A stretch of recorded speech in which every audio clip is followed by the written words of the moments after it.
சம்போ சிவசம்போ மாப்பிள்ள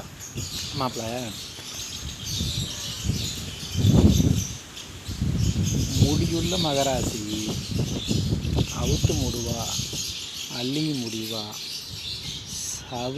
சவுரி முடிக்காரி சண்டைக்கு போக முடியுமா? இது நம்ம கொங்கு பகுதியில் இருக்கிற பழமொழி. என்னன்னா, எவனோ அப்போ முப்பாட்டம் சம்பாரிச்சு வச்சுருக்கிறேன், சொத்து இருக்குது, அவனை ஆடுறான், அவன் அழிஞ்சு போகிறான்னு வைங்க, அது அவன் பிரச்சனை.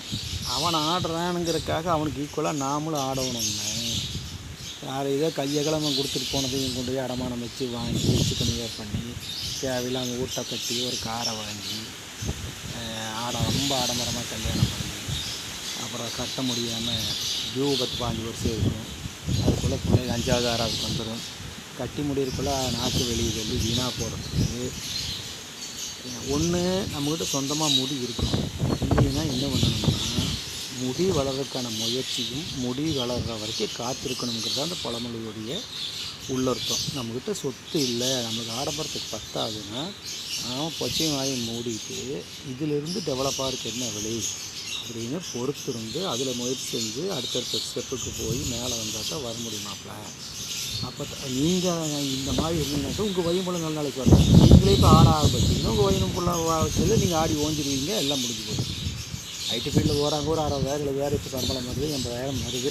ரைட்டு, அது பெரிய சம்பளமெல்லாம் இல்லைம்மா. இப்போ இந்த பெரிய கண்டிஷனில் நாங்கள் வாழ்ந்த வாழ்க்கையில் நாங்கள் காக்டார் எடுத்து கொடுத்தாங்கன்னா போட்டு ஸ்கூலுக்கு போனோம், வந்து சைக்கிளில் போனோம். 5 ரூபா பஸ் காசு மிச்சம் பண்ணி ஒரு புறா ஒன்று 80 ரூபா, அதுக்கு பஸ்ஸுக்கு போகிறதெல்லாம் சைக்கிளில் போன காட்டி. எங்கள் காலம் அப்படி இருந்தது மாப்பிள்ள, உங்கள் காலம் அப்படி இல்லை.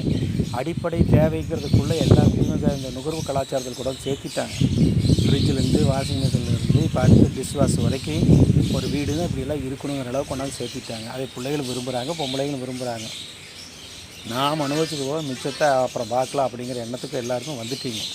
ஆனால் அந்த எண்ணம் அதிகமாகும் போது உங்கள் சந்ததிகள்கிட்ட சுத்தமாகவே உங்களுக்கு எந்த மரியாதை இருக்குது. ஏன்னா எல்லாமே நீங்களே அனுபவிச்சுட்டு போயிட்டா அங்கே ஒன்றுமே இல்லாமல் இருந்து என்ன பண்ணுவாங்க, அவங்க விலையே என்ன வச்சுருக்கீங்க, நீங்கள் என்ன பிராண்டட் சட்டை போட்டீங்க அப்படிங்கிறதெல்லாம் நீங்கள் சட்ட காலத்தில் இல்லை. என்ன மிச்சம் வச்சுருக்கீங்களோ குழந்தைக்கு என்ன வச்சுருக்கீங்க, விடைங்கிறது மிச்சமாப்பில். எனக்கு மிச்சமாக என்ன வச்சுருக்கீங்க, சொத்து வச்சுருக்கீங்களா, இல்லை கெட்ட பேர் வச்சுருக்கீங்களா, இல்லை கடனை வச்சுருக்கீங்களாங்கிறது தான் மிச்சம். அதுதான் உங்கள் வாழ்வோட மிச்சம்.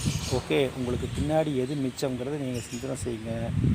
அது நல்லபடியாக இருக்கிறதுக்கான முயற்சி எடுங்க, சரிங்களா?